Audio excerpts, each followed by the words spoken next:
Hello friends, आज मैं आपके साथ इकोनॉमिक्स का एक और टॉपिक लेके आया हूँ और टॉपिक का नाम है प्रॉब्लम्स ऑफ इंडस्ट्रियल डेवलपमेंट। शुरू करने से पहले बता दूं कि चैप्टर का नाम है इंडस्ट्रियल डेवलपमेंट और इस चैप्टर के सारे लिंक्स आपको इस वीडियो के डिस्क्रिप्शन में मिल जाएंगे।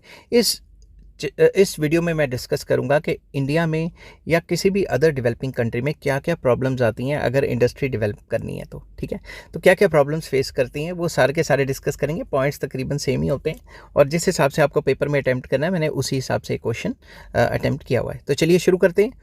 Despite several success stories in the direction of industrial development, the rate of industrial development in India has been very slow as compared to many other countries.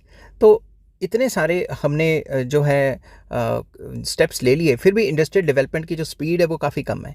ये इतनी कम क्यों है, वो कौन कौन से रीजंस है वो नीचे डिस्कस करेंगे। During the last 7 decades rate of industrial growth has been about 5% per annum. तो 5% की रेट से बढ़ रही है जो कि कम है।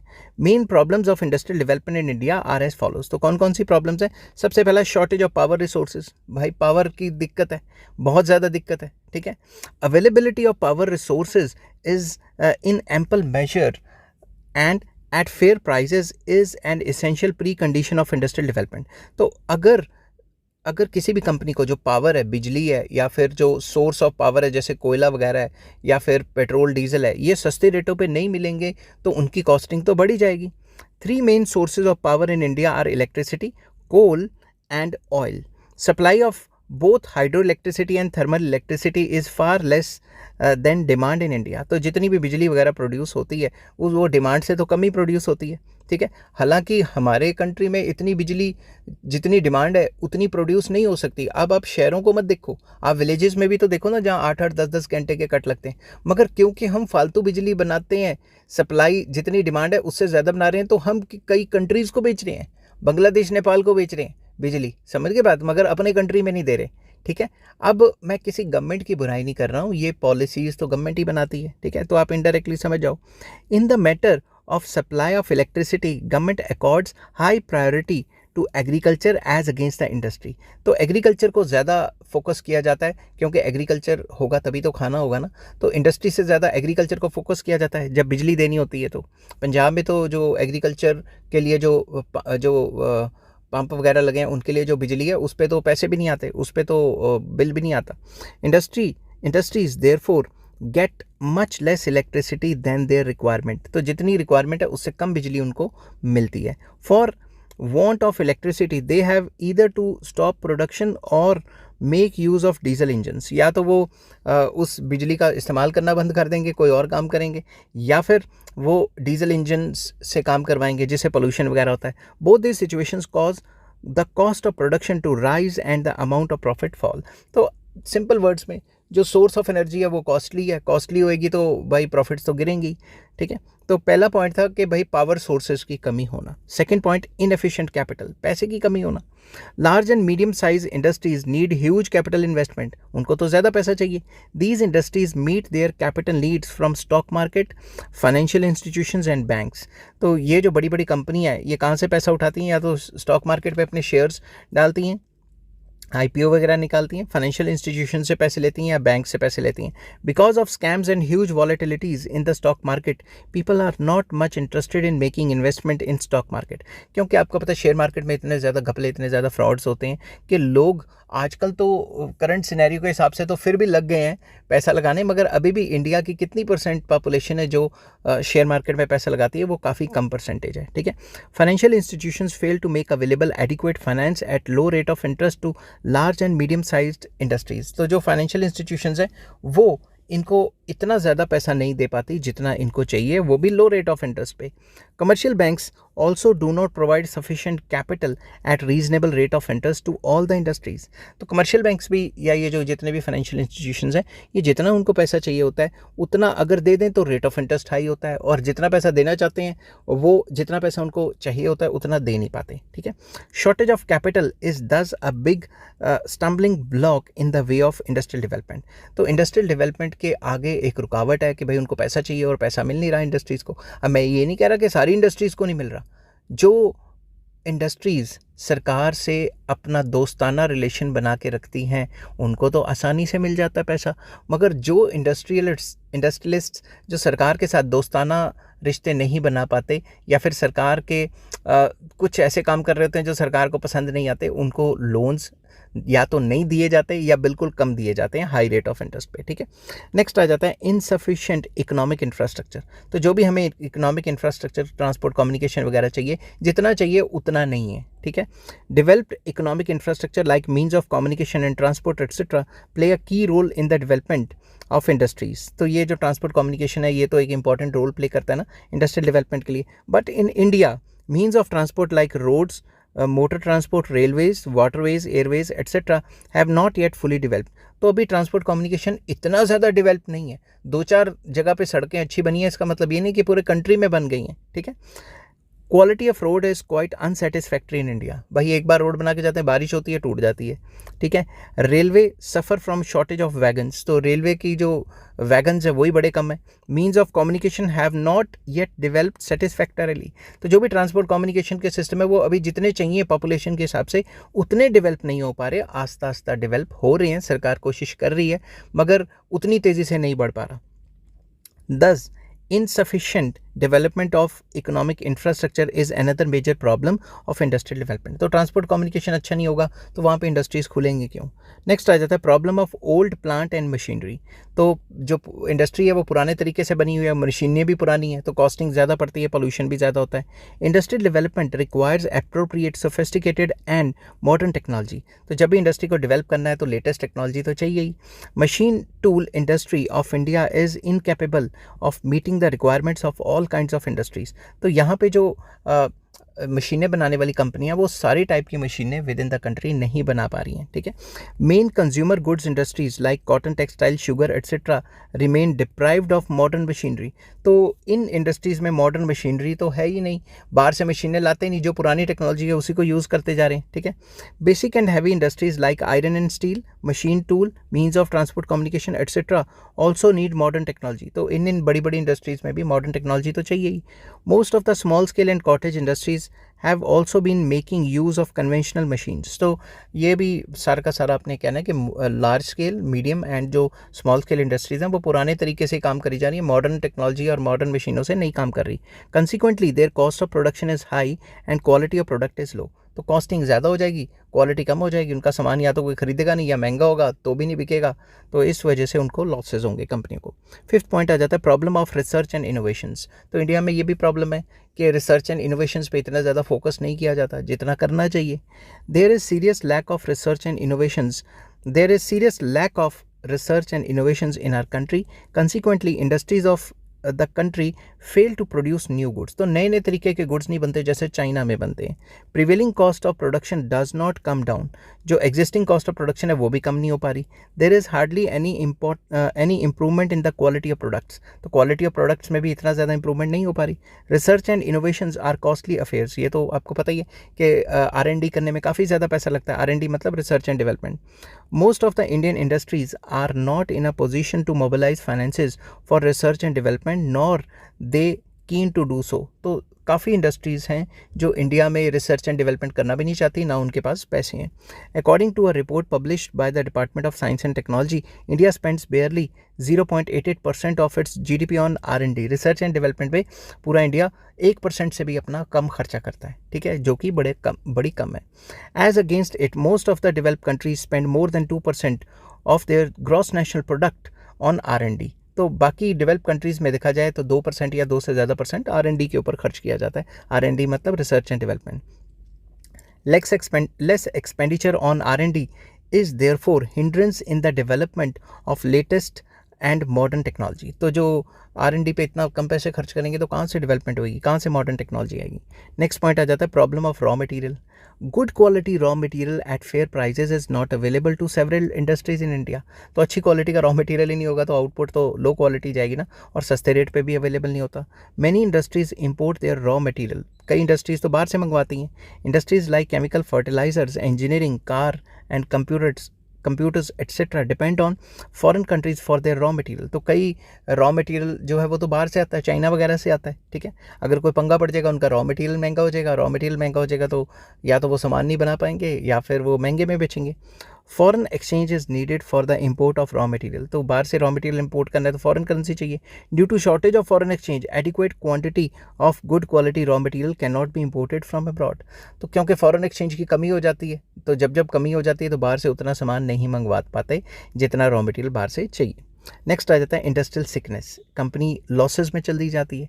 इंडस्ट्रियल सिकनेस और the problem of sick units has been on rise in India, ठीक है। तो इंडस्ट्रीज लॉसेस पे चली जाती हैं, उसको सिक इंडस्ट्री कहा जाता है। Several units of large medium and small scale industries have been declared sick, ठीक है। Such units fail to repay the loans and interest there on are called sick units. तो वो कंपनियां जिन्होंने लोन लिया होता है और वो प्रॉफिट दिखाती नहीं और लोन वापस नहीं कर पाती, बैंकरप्ट टाइप हो जाती हैं, उनको सिक यूनिट्स कहा जाता है। They also fail to pay provident funds etcetera to the labourers. तो लेबरर्स को पीएफ वगैरह भी नहीं दे पाती। पीएफ मतलब provident fund. There are many factors responsible for the sickness of industrial units, that is large closing stocks due to lack of sale of the output. उनका माल ही नहीं बिक रहा, उनके पास सामान पड़ा है वो बिक नहीं रहा। सिंपल वर्ड्स में under utilisation of production capacity. जितना उनका काम करने की कैपेसिटी है, 10 मशीनें लगी हैं तो 4 ही चल रही हैं एट ए टाइम, बाकी चला ही नहीं पा रहे क्योंकि डिमांड ही नहीं है उनके सामान की। या इंडस्ट्रियल डिस्प्यूट्स, जैसे हड़तालें वगैरह होगी, मुजाहरा हो गया जिसको कहते हैं, ठीक है ना। तो इन चीज़ों की वजह से भी जो है इंडस्ट्रीज़ को लॉसेज होते हैं। तो सिक यूनिट्स बहुत हैं इंडिया में। नेक्स्ट आ जाता है रीजनल इनइक्वालिटीज़। कुछ रीजन्स काफ़ी डेवलप्ड हैं और कुछ रीजन्स काफ़ी पिछड़े हुए हैं, इस वजह से भी इंडस्ट्रियल डेवलपमेंट नहीं हो पाती पिछड़े हुए रीजन्स में। Industrial development in different parts and regions of the country is quite unbalanced. तो अनबैलेंस तरीके से डेवलपमेंट है। There are some states which are industrially developed like Maharashtra, Gujarat, Tamil Nadu, Andhra Pradesh, Telangana etcetera. रफली 50% of the total industry in the country is located in the states. तो जो developed इलाके हैं जिनका मैंने अभी नाम लिया, वहाँ पे तकरीबन देश की 50% जो इंडस्ट्रीज़ हैं, ठीक है। The states contribute about 60% of the total industrial output. तो और वो पूरे देश का जितना इंडस्ट्री बना रही है उसका 60% बना रहे हैं। Of the states Maharashtra, Gujarat and Tamil Nadu are highly developed industrially. तो जो गुजरात, महाराष्ट्र और तमिलनाडु हैं काफ़ी इंडस्ट्रियली डेवलप्ड हैं, but states like Bihar, Orissa and Madhya Pradesh are industrially backward. तो काफ़ी स्टेट्स हैं जिनका मैंने नाम लिया, और भी 2-4 हैं जो इंडस्ट्रियली काफ़ी बैकवर्ड हैं। Despite the completion of 12 5-year plans in the country, problem of regional inequality in respect of industrial development continues to persist. Simple words में इतने प्लान्स सरकारों ने बना लिए, इतने सरकारें आ गई, सरकारें आती हैं, सरकारें जाती हैं, फिर भी ये जो इंडस्ट्रियल बैकवर्डनेस है, जो कई रीजन्स काफ़ी पिछड़े हुए हैं, वो डेवलप अभी भी क्यों नहीं हो पा रहे, ठीक है ना। ये सिटीजन्स को सोचने की ज़रूरत है। मैं किसी पॉलिटिकल पार्टी की बात नहीं कर रहा, मैं जब से देश आज़ाद हुआ तब से लेकर अब तक सब सरकारों की बात कर रहा हूँ। नेक्स्ट पॉइंट आ जाता है defective industrial production structure. Very important. India has a defective structure of industrial production. तो ज़्यादातर अगर हम लग्जरी बनाते रहेंगे और नेसेसिटीज़ की चीज़ नहीं बनाएंगे तो वो भी तो काम तमाम है ना, क्योंकि ज़्यादातर लोग तो हमारे कंट्री में गरीब हैं। Production of luxuries and comforts consumed by rich is on a very large scale. तो प्रोडक्शन जो हो रही है लग्जरीज़ की और कम्फर्ट्स की, जो रिच लोग कंज्यूम करते हैं, वो काफ़ी लार्ज स्केल में बन रहे हैं, ठीक है। Consequently large amount of investment is being made in industries producing goods like TV sets, car, AC, refrigerators, washing machines, etc.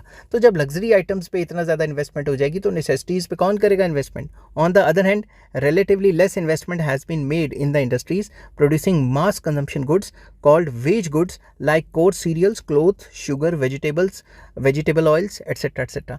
तो जो बेसिक इंडस्ट्रीज़ चाहिए जो सर्वाइवल के लिए बहुत ज़्यादा ज़रूरी हैं, उन टाइप की इंडस्ट्रीज़ में जो है इन्वेस्टमेंट कम हो रही है, और लग्जरी जो गुड्स हैं और कंफर्ट्स हैं उनके ऊपर इन्वेस्टमेंट काफ़ी ज़्यादा हो रही है। तो स्ट्रक्चरल चेंज आ रहा है इंडस्ट्रियल सेक्टर में। It adversely affects the balanced industrial development. तो इससे बैलेंस्ड इंडस्ट्रियल डेवलपमेंट में काफ़ी ज़्यादा फर्क पड़ता है। तो अनबैलेंस स्ट्रक्चर हो जाता है इंडियन इकोनॉमी में इंडस्ट्रियल सेक्टर का, ठीक है। नेक्स्ट आ जाता है under utilisation of production capacity. अगर 10 मशीन लगी हैं तो 4 से ही काम करा रहे हैं, बाकी फ्री पड़ी हुई हैं क्योंकि डिमांड ही नहीं है। Because of the under utilisation of production capacity there is less production on the one hand and rise in production cost on the other hand. तो अगर हम कम मशीनों से काम करेंगे, कम कैपेसिटी में काम करा पाएंगे इंडस्ट्री में, तो एक तो माल कम बनेगा, ऊपर से कॉस्ट ऑफ प्रोडक्शन भी बढ़ जाएगी। Industries producing electrical goods, sanitary goods, textiles, steel, cement, fertilizers, sugar, etc. are utilizing about 70 to 80% of the production capacity. तो इन इंडस्ट्रीज़ में अपनी कैपेसिटी से 70-80% ही काम होता है.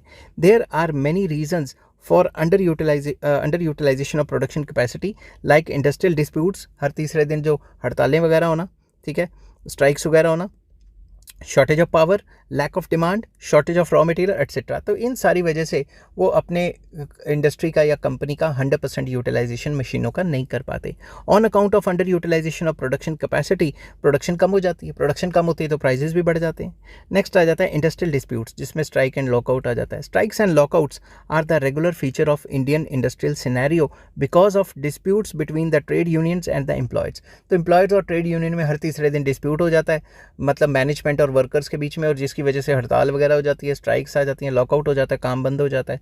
Obvious result is fall in production and profits. Production कम हो जाती है, प्रॉफिट्स भी कम हो जाते हैं. It also results in unemployment. तो इससे अनएम्प्लॉयमेंट भी हो जाती है. वो कह देते हैं हमने काम ही नहीं करना, फैक्ट्री बंद, ठीक है, तो अनएम्प्लॉयमेंट तो फैलेगी. नेक्स्ट आ जाता है inefficiency of public sector undertakings या इंडस्ट्रीज. जो भी सरकारी कंपनी है वो भी इनएफिशिएंट है, उनकी वजह से भी इंडस्ट्रियल सेक्टर उतना ज़्यादा ग्रो नहीं कर पा रहा. Many public sector enterprises are inefficient in their working. Some of the enterprises are even running in losses. तो भाई प्रॉफिट तो क्या ही निकालना है, नो प्रॉफिट नो लॉस भी क्या ही पहुंचना है, वो तो लॉसेस पे चल रही है कई सालों से. There are several reasons for inefficiency of public sector industries like political interference, inefficient management, irresponsible staff, shortage of power, uneconomical price policies etc. तो कई रीजंस हैं सरकारी कंपनियों के लॉस पे जाने के. आपको पता है पॉलिटिकल इंटरफेरेंस होती है, मैनेजमेंट अच्छी नहीं होती, रिस्पॉन्सिबल स्टाफ नहीं होता, उनको पता कि हमें सरकारी बंदे, हमें तो तनख्वाह मिल ही जानी है, और भी कई रीजंस हैं जिसकी वजह से सरकारी कंपनियां लॉस पे चलती हैं. नेक्स्ट आ जाता है प्रॉब्लम ऑफ ह्यूमन कैपिटल. हमारे यहाँ ह्यूमन कैपिटल अच्छी क्वालिटी का नहीं मिलता. जो होता है अच्छी क्वालिटी का वो बेचारा ब्रेन ड्रेन के चक्कर में बाहर चला जाता है, ठीक है. Human capital refers to education of laborers and entrepreneurs, their health and efficiency, technical skill, discipline, etc. तो ये सारी चीज़ें human capital बनाती हैं. Most of the laborers in India are illiterate and unhealthy. तो human capital अच्छा कैसे रहेगा? They lack technical skill. जिनके पास होती है technical skill, दो चार तो यहाँ पे, बाकी सारे तो बाहर चले जाते हैं. They come from villages in search of any odd job and have a tendency to go back to village at the earliest available opportunity. ज़्यादातर लेबर विलेजेस से आती है, और जैसे उसको कोई अपॉर्चुनिटी मिलती है, पैसा पूसा आ जाता है उसके पास, दोबारा विलेज में जाके सेट हो जाती है, ठीक है. They are migratory labourers. तो ऐसे लेबरर्स को माइग्रेटरी लेबरर्स कहा गया है. Their efficiency is low. Efficiency काफ़ी कम होती है.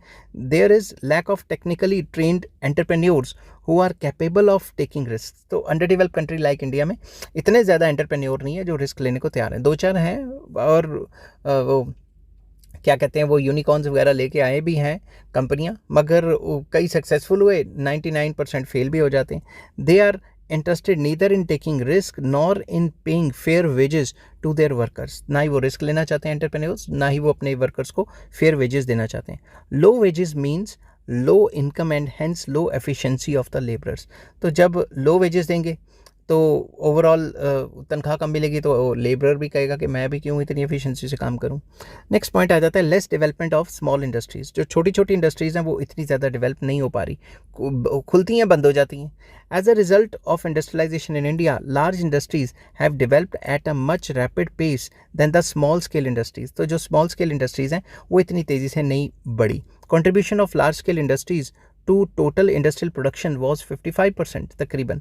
As against it, the contribution of micro, small and medium enterprises in the total production was कितना था 45%, जो कि देखा जाए तो लार्ज स्केल की इंपॉर्टेंस को बढ़ाता है और स्मॉल स्केल की इंपॉर्टेंस को कम करता है. तो जितनी स्मॉल स्केल इंडस्ट्रीज़ होनी चाहिए उतनी नहीं हो पा रही, बेचारी बंदी बड़ी हो ही जा रही हैं, क्योंकि काम खोलते हैं, लॉस होता है, बंद कर देते हैं. For a poor country like India, micro, small and medium enterprises which are labour intensive are more important than the large scale industries which are capital intensive. तो स्मॉल स्केल इंडस्ट्रीज़ तो ज़्यादा important है क्योंकि वो ज़्यादा job oriented होती हैं. Many areas earlier reserve for small scale industries have been opened for large scale industries. तो कुछ काम जो पहले स्मॉल स्केल इंडस्ट्री का था 1991 के बाद वो सारा का सारा लार्ज स्केल के लिए भी खोल दिया गया. तो लार्ज स्केल अब वो काम करेंगे जो स्मॉल स्केल करता है, तो फिर कहाँ कम्पीट कर पाएंगे. नेक्स्ट आ जाता है loss to domestic units from foreign competition. Foreign competition की वजह से जो हमारी लोकल कंपनियां वो भी काफ़ी बंद हो गई. Entry of foreign enterprises in Indian economy has been liberalise. 1991 के बाद सॉरी 1991 के बाद एलपीजी आने की वजह से बाहर से कंपनियां आई। In many areas multinational companies, जिसको एमएनसीज कहा गया है, have started their operations in India. Indian industries, particularly small scale industries, find it difficult to compete with such units and are facing closures. तो जब मल्टीनेशनल कंपनी आएंगी तो हमारी कंपनियां कहाँ उनके आगे टिक पाएंगी, तो डोमेस्टिक यूनिट्स को काफ़ी ज़्यादा लॉस हुआ। Next, poor quality production. हम जो क्वालिटी का सामान बनाते हैं वो पुअर होता है, इसलिए बिक नहीं पाता। Due to backward technology, method of production of many industries is outdated. तो टेक्नोलॉजी नहीं है तो पुराने तरीके से काम कर रहे हैं, ठीक है। It results in poor quality products with higher per unit cost of production, तो कॉस्टिंग काफ़ी ज़्यादा बढ़ जाती है। Such industrial units face difficulty in marketing their products, तो उनका माल बिकेगा कैसे, क्वालिटी पुअर है उनकी, ठीक है। अगर क्वालिटी पुअर बना रहे हैं, कॉस्टिंग बहुत हाई है, तो प्राइस पे बेचेंगे तो वो बिकेगा ही नहीं, तो लॉसेज हो जाएंगे, कंपनियां बंद हो जाएंगी। नेक्स्ट आ जाता है industrial pollution, very important. Setting up of more number of industries in big towns and cities has polluted the environment. जो बड़ी बड़ी सिटीज़ या बिग टाउन्स के आसपास जो बड़ी बड़ी कंपनियां खुल रही हैं, उनकी वजह से एनवायरनमेंट पॉल्यूट हो गया है। Moreover some industries even do not install pollution control equipments, तो इंडस्ट्रीज़ के लिए जो ज़रूरी है इंडस्ट्रियल पोल्यूशन कंट्रोल इक्विपमेंट्स का लगाना, वो भी नहीं लगाती, ठीक है। कई लगाती हैं, कई नहीं लगाती, ठीक है, रिश्वत दे के अट्टी सट्टी कर लेती हैं, ठीक है।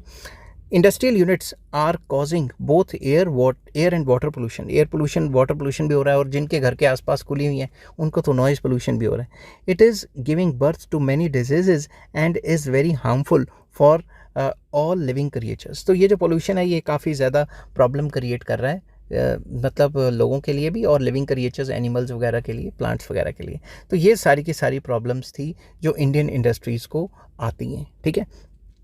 नेक्स्ट वीडियो में मैं डिस्कस करूंगा क्या सजेशंस हैं कि इनकी जो बैकवर्डनेस है, इंडस्ट्रियल बैकवर्डनेस है, या जो प्रॉब्लम्स हैं हमारे इंडस्ट्रीज़ में, इसको सॉल्व करने के लिए क्या क्या करना चाहिए, ठीक है।